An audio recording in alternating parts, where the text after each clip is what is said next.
So first of all, let me start out with just explaining how it's been in Malawi since Corona started. So at the beginning, we didn't have Corona.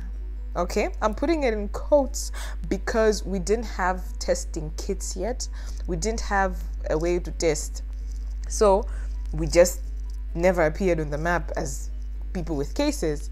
And then after we actually did have tests to kits to test with, I think there weren't really that many cases still, until people from South Africa were being sent back home. Like Malawians from South Africa were being sent back home, and in South it had already reached. And then they started being that whole community spread, community giving to each other of the disease. So yeah, from there was a spike. There'd be like 200 cases per day, 100 cases per day, 3 deaths, 5 deaths, you know. And then schools were closed, churches were closed. There was like a mini lockdown. We never had a proper lockdown. And also it was a political time in Malawi. So so many politics just entangled with everything. But yeah, there was a mini lockdown, and then after I think the elections happened, there was a huge spike, and then, you know, everything then calmed down. To tell the truth, everything calmed down. For the past months, we've had like 2 cases per day. 0 deaths, 1 death, 10 cases would be like, that's a bad day. 10 cases. But yeah, a lot more recoveries. You know, it was doing well. It was doing very well. So last Sunday, we had church, fully masked. On the 31st, we also had a crossover service. Crossover was on the 31st. That's on a Friday. And then Saturday, we had practice. Okay? Worship team practice. And then on Sunday, okay, so the same Saturday, we had worship team practice.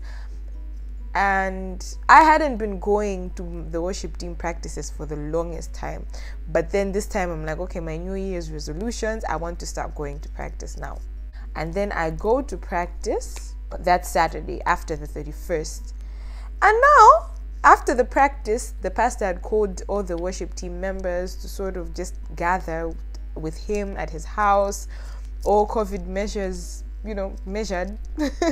But yeah, just gather with him at his house. And it was really nice. It was very nice.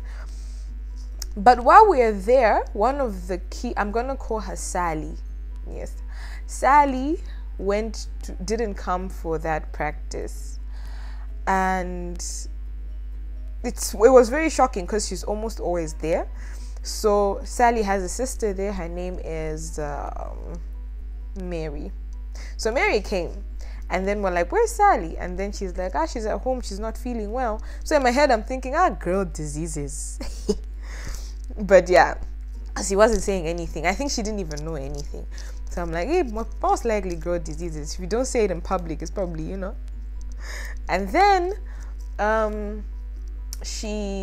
so then after some time, someone else is like, Mary, where's Sally? Because it was most likely that Mary wasn't going to come, if anything, but Sally had to come. She was always there at church. And so she's like, you know what? I don't know. Let me text her and ask. So then Mary texts her sister. She's like, what's wrong with you? Then she's like, hey, I'll tell you when you get home. So then I'm like, Now in my head, I think too much.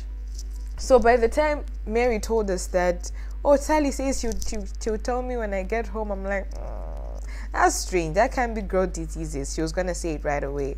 And then after some time, Mary and Sally's brother came to pick up Mary from the place. And then they leave. And I'm like, I'm pretty sure I was the only one thinking that way, but it's okay. I'm like, And then after some time, the pastor is talking to us, blah, blah, blah. Then he's like, you know, as much as I've called you guys here, you need to know that COVID is real. You have to wear your mask all the time. And he was making sure that everybody has their own, you know, ways of doing things. And when you get on the stage, the mic that you're using is the mic that you're using. Even if you swap with anybody, that mic would rather be empty. things like that. And then after he gave us that whole speech, which was very normal, because we're like, he's probably calling us for that, right? And then he goes, by the way, some of you, we will be called. We'll be called and be told to go take a test. So then I'm like, okay, people will be called. I haven't been around church in a while, so it's okay. People will be called. I won't be one of them. For the first time, me not going to church has given me, has spared me.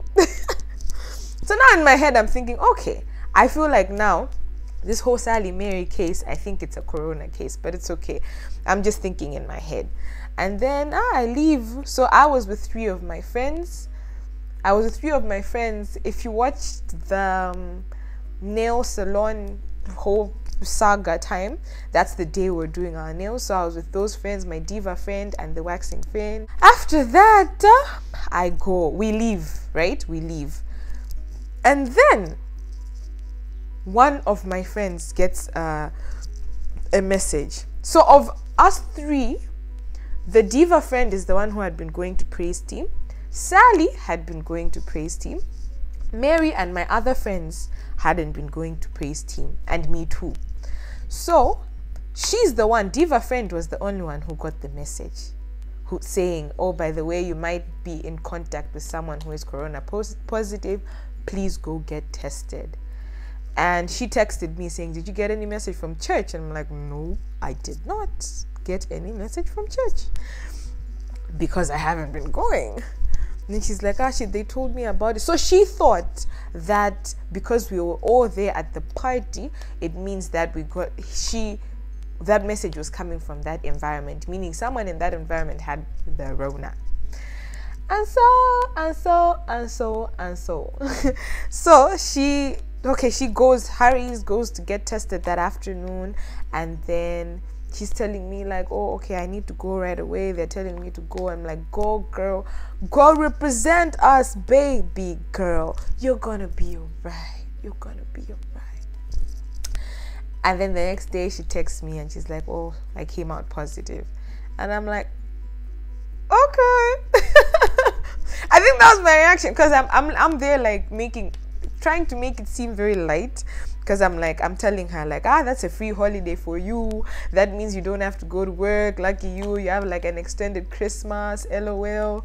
And then she's there like, we're just laughing together, what. Then she's like, won't you go get tested? I'm like, no, nobody asked me to. And then she's like, but we're together on Saturday. So then I'm like, okay, fine. That was like maybe a Wednesday. And then I'm like, fine. Maybe I'll go on Friday when I'm done with work, because I had literally just gotten back from the holiday and I had a lot of work to do, and leaving work itches me. And then she tells my other friends, and so of the 4 of us, right, 2 of them, waxing and diva girl, were the ones that were like panicking, like, okay, let's go get tested. And the other 2 of us were just like, next time. But we're all together. Keep in mind, we're all together that Saturday. And in my head, because of my medical people are already stubborn, I'm like, that's not possible. I can't be positive right now. I didn't know how sensitive the tests were. I'm like, I can't come out positive like 2 days after I've contacted a person, because I'm thinking my only contact was there, right? And then my other friend, waxing friend, also gets a message to get tested, and she comes out positive too. And then I'm like, no, I'm not going. And then now she gets a message.